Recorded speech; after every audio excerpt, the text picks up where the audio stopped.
Class, welcome to online classes. तो जो last वाला लेक्चर वाइज करते हैं, तो लास्ट लेक्चर में हमने वॉल्यूम थर्मल एक्सपेंशन के बारे में पढ़ा था। ठीक है, कि जब किसी सॉलिड को गर्म किया जाए या उसको हीट प्रोवाइड किया जाए तो उसके वॉल्यूम में भी चेंज आ सकता है। ठीक है, लीनियर थर्मल एक्सपेंशन में और वॉल्यूम थर्मल एक्सपेंशन में जो बेसिक डिफरेंस है वो यही है कि जो लीनियर थर्मल एक्सपेंशन है उसमें जो एक्सपेंशन होती है वो किसी एक लाइन के अलोंग होगी।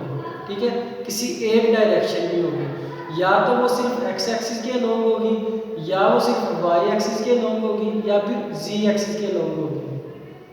लेकिन वॉल्यूम थर्मल एक्सपेंशन में क्या होता है कि जो सॉलिड है जब उसको हीट प्रोवाइड की जाती है तो वो तीनों एक्सिस में एक्सपैंड कर सकता है एट अ टाइम, एक ही टाइम में तीनों एक्सिस में वो क्या कर सकता है, एक्सपैंड कर सकता है। ठीक है, उसकी लेंथ भी चेंज हो सकती है, उसकी विड्थ भी चेंज हो सकती है और उसकी हाइट भी चेंज हो सकती है। ठीक है बच्चों, तो इसलिए तीनों चीज़ें, क्योंकि लेंथ विड्थ एंड हाइट ये तीनों चीज़ें किस में होती हैं, वॉल्यूम में होती हैं। तो इसलिए जब ये तीनों चीज़ें एक ही टाइम में चेंज होगी मीन्स सॉलिड का वॉल्यूम चेंज होगा। ठीक है बच्चों, तो इसकी बेसिक जो डेफिनेशन थी वो यही थी वॉल्यूम थर्मल एक्सपेंशन की, कि जब किसी सॉलिड को गर्म किया जाए और उसका वॉल्यूम चेंज हो। ठीक है, वॉल्यूम थर्मल एक्सपेंशन नाम है ना टॉपिक का। तो क्या चेंज होना चाहिए, वॉल्यूम एक्सपैंड होना चाहिए। जब किसी सॉलिड को गर्म किया जाए और उसका क्या हो, वॉल्यूम उसका चेंज हो जाए या वॉल्यूम उसका एक्सपैंड हो जाए, इंक्रीज हो जाए। ठीक है, लेंथ नहीं, सिर्फ विड्थ की बात नहीं हो रही और ना सिर्फ हाइट की बात हो रही है, बल्कि तीनों चीज़ों की बात हो रही है, वॉल्यूम की बात हो रही है। कि जब किसी सॉलिड को गर्म किया जाए उसके वॉल्यूम में चेंज आ जाए, उसका वॉल्यूम जो एक्सपैंड हो जाए, इंक्रीज हो जाए। ठीक है, तो उसको क्या बोलेंगे, वॉल्यूम थर्मल एक्सपेंशन। उसके बाद हमने क्या किया था कि हमने चेंज इन वॉल्यूम फाइंड किया था किसी भी सॉलिड का, कि कोई भी हमारे पास अगर कोई सॉलिड है, ठीक है, उसका गर्म करने से पहले वॉल्यूम कितना था। ठीक है, जब हमने उसको एनर्जी प्रोवाइड की यानी कि उसको गर्म किया और गर्म करने के बाद उसका वॉल्यूम एक्सपैंड हुआ वो कितना था। ठीक है बच्चों, तो हमने क्या किया था, चेंज इन वॉल्यूम फाइंड किया था। Change in volume delta V is equal to, वो किसके इक्वल था, final volume minus initial volume, इनके फाइनल माइनस इनिशियल। तो फाइनल वॉल्यूम क्या था, जैसे हमने लीनियर में पढ़ा था, फाइनल लेंथ क्या थी, L थी, और इनिशियल लेंथ क्या थी, L नॉट। इसी तरह वॉल्यूम थर्मल एक्सपेंशन में इनिशियल जो वॉल्यूम है वो V नॉट है और जो फाइनल वॉल्यूम है वो क्या है, V है। तो फाइनल में से हमने इनिशियल माइनस कर देंगे। फाइनल वॉल्यूम क्या होता है, V माइनस इनिशियल वॉल्यूम क्या होता है, V नॉट। तो V माइनस V नॉट के हम क्या देते हैं, चेंज इन वॉल्यूम। उसके बाद चेंज इन टेम्परेचर हमने फाइंड किया था। ठीक है, कि सॉलिड को गर्म करने से पहले उसका टेम्परेचर कितना था और गर्म करने के बाद सॉलिड का टेम्परेचर क्या हो गया है। ठीक है, तो ये भी हमने कैसे फाइंड किया था, final temperature minus initial temperature, यानी कि change in temperature will be equal to final temperature क्या होता है, T, जैसे V है ना फाइनल वॉल्यूम, इसी तरह फाइनल टेम्परेचर क्या होगा, T माइनस इनिशियल टेम्परेचर क्या होगा, T नॉट। तो चेंज इन टेम्परेचर क्या है, T minus T not, and change in volume क्या है, V माइनस V नॉट। इसके बाद हमने बीटा के लिए इक्वेशन ड्राइव कर ली थी कि जो वॉल्यूम थर्मल एक्सपेंशन है ये डायरेक्टली प्रोपोर्शनल होती है जितने इसका इनिशियल वॉल्यूम होता है एंड चेंज इन टेम्परेचर, यानी कि जितना आप इसका टेम्परेचर इंक्रीज करते जाएंगे उतना इसका वॉल्यूम भी इंक्रीज होता जाएगा। डायरेक्टली प्रोपोर्शनल है, इनवर्सली प्रोपोर्शनल नहीं। ठीक है, एमसीक्यू के लिए याद रखना है कि जो वॉल्यूम थर्मल एक्सपेंशन है वो टेम्परेचर के भी क्या है, डायरेक्टली प्रोपोर्शनल है और इनिशियल वॉल्यूम यानी कि V नॉट के, दो चीज़ों की डायरेक्टली प्रोपोर्शनल है।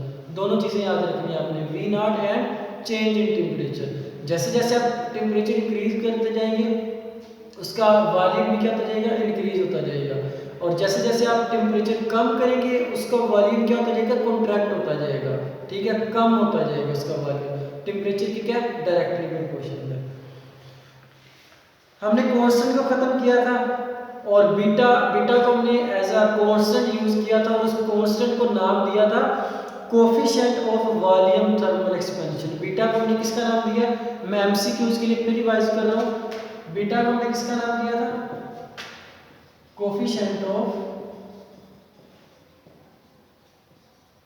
Volume thermal expansion. लीनियर नहीं है, लीनियर के लिए अल्फा और वॉल्यूम के लिए beta. Coefficient of volume thermal expansion.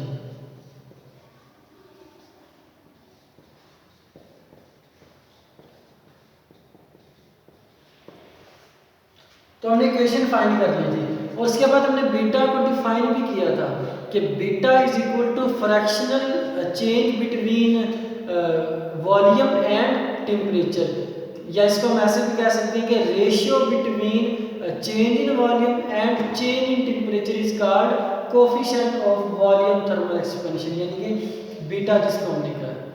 उसके बाद जो फाइनल इस टॉपिक का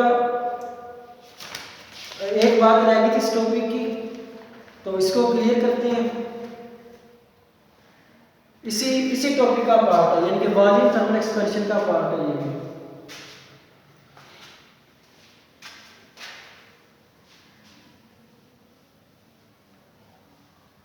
हमने यहां तक कर लिया था लास्ट लेक्चर में।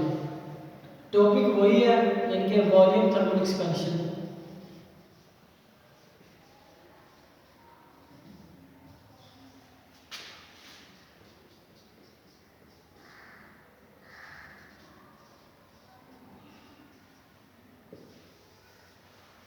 लास्ट लेक्चर में हमने जो इक्वेशन लिखी हुई है, बीटा इज इक्वल टू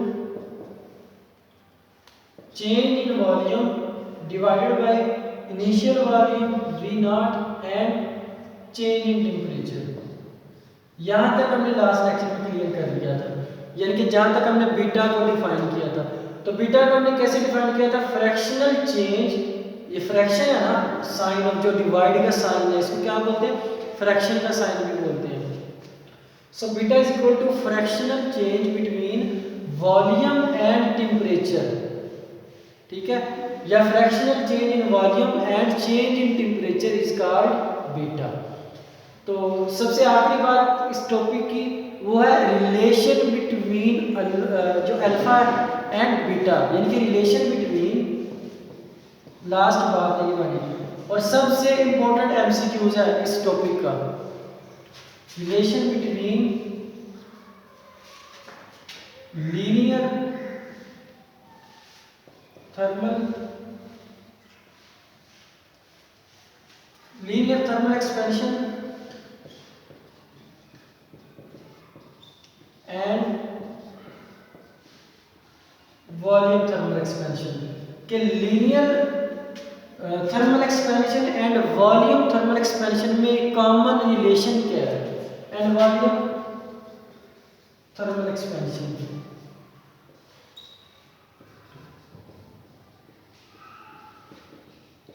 तो बच्चों इन दोनों के दरमियान जो रिलेशन है वो है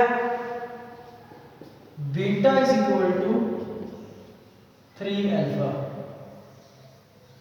ठीक है, यानी कि इनमें से बड़ी क्वांटिटी कौन सी है? बीटा। ये एक रिलेशन हमें जनरल रिलेशन दिया गया हुआ है कि जो वॉल्यूम थर्मल एक्सपेंशन है is equal to 3 times of linear thermal expansion, ठीक है बच्चों। तो एमसीक्यूज के लिए आपने ये याद रखना है, वेरी वेरी इंपॉर्टेंट एमसीक्यूज, ठीक है, कि beta is equal to 3 alpha. ये लीनियर थर्मल एक्सपेंशन, अल्फा क्या है? Linear thermal expansion and beta क्या है? Volume thermal expansion. तो ये इन दोनों के दरमियान रिलेशन है, एक कॉमन इक्वेशन है, ठीक है, कि beta is equal to 3 alpha, where alpha is equal to linear thermal expansion and beta is called volume thermal expansion. So beta is equal to 3 alpha. तो इसको जो इक्वेशन नंबर 8.15 है इसको अंडरलाइन कर लीजिएगा एमसीक्यूज के लिए। Equation number 8.15, values of beta for different substances are given in table 8.4। तो जो टेबल नंबर 8.4 है,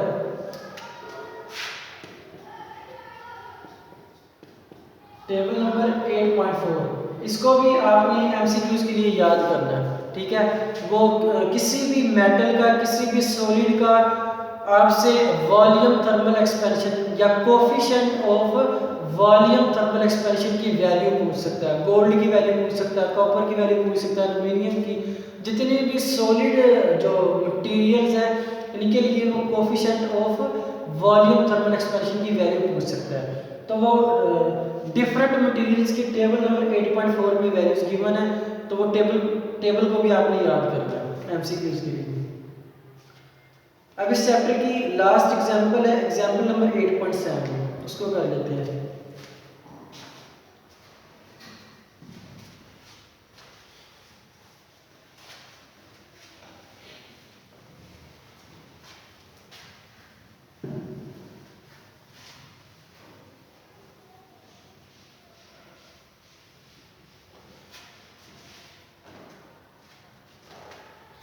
एग्जांपल नंबर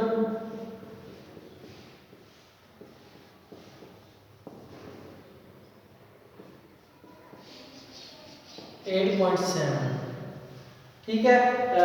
जो वॉल्यूम थर्मल एक्सपेंशन है इसी टॉपिक से रिलेटेड एग्जांपल है, वो हम कर लेते हैं।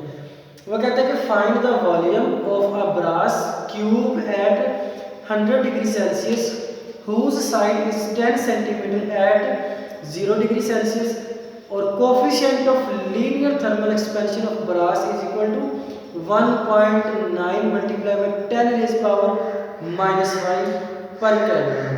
ठीक है, तो पर केल्विन किसका यूनिट होता है?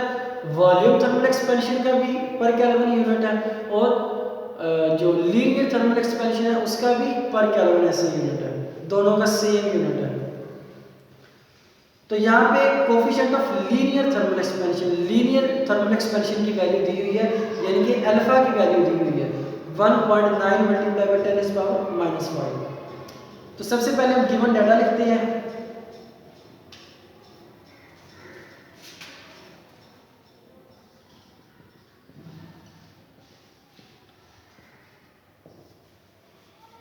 उसने हमें ओरिजिनल लेंथ दी हुई है, ठीक है, L0 की वैल्यू दी हुई है,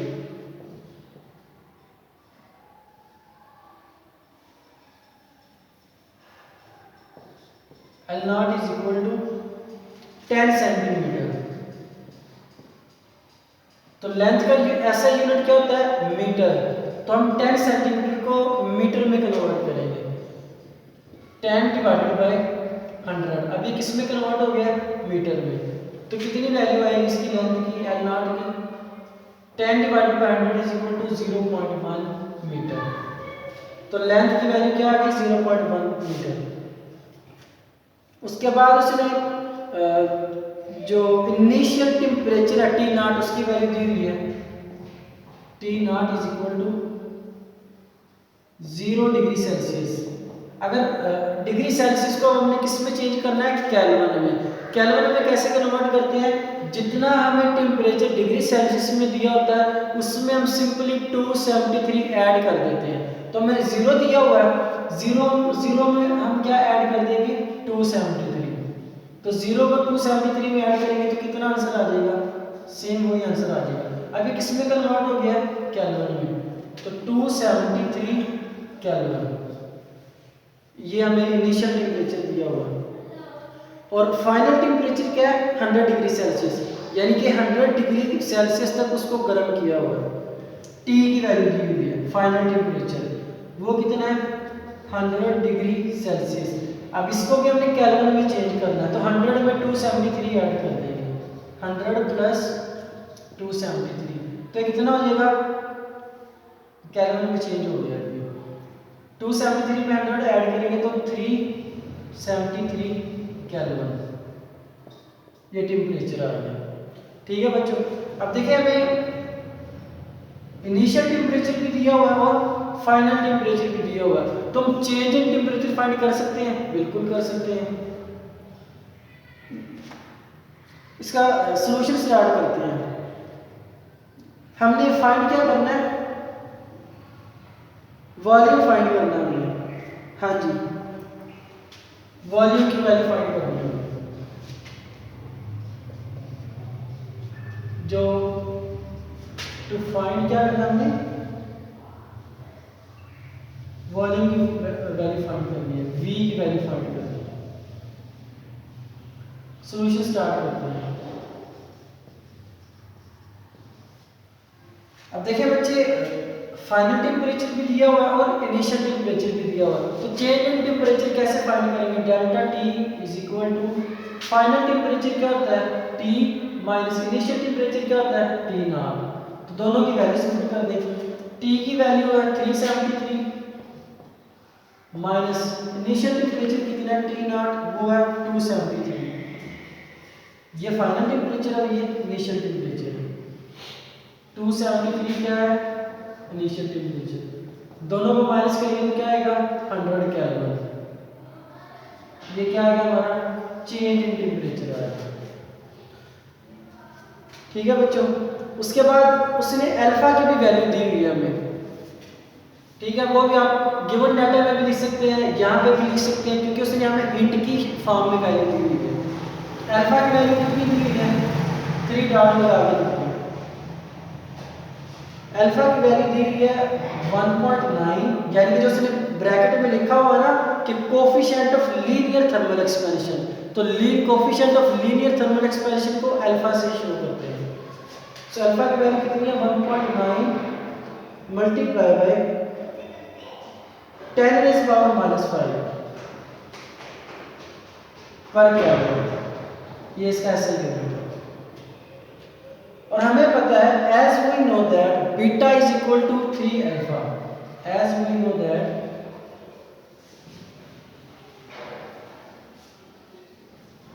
beta is equal to 3 alpha. ठीक है, हमने लास्ट टॉपिक में भी पढ़ा था। तो यहाँ पे हम क्या करेंगे, ये क्या अल्फा है ना, यहाँ पे हम अल्फा की वैल्यू पुट कर देते हैं। So beta is equal to 3 alpha की जगह पे इसकी ये वाली वैल्यू पुट कर देते हैं। अल्फा की वैल्यू क्या है, 1.9 multiply by 10 raised power -5। Simply इसको मल्टीप्लाई करेंगे तो कितना आंसर आ जाएगा, 5.7 multiply by beta is equal to 5.7 multiply by 10 raised power -5 पर केल्विन। ठीक है बच्चों। तो बीटा, यहाँ तक हमने बीटा की वैल्यू फाइंड कर ली है। ठीक है, इससे जो नेक्स्ट जो हमने वॉल्यूम की वैल्यू फाइंड करनी है वो इंशाल्लाह हम नेक्स्ट लेक्चर में फाइंड करेंगे। अल्लाह हाफ़िज़।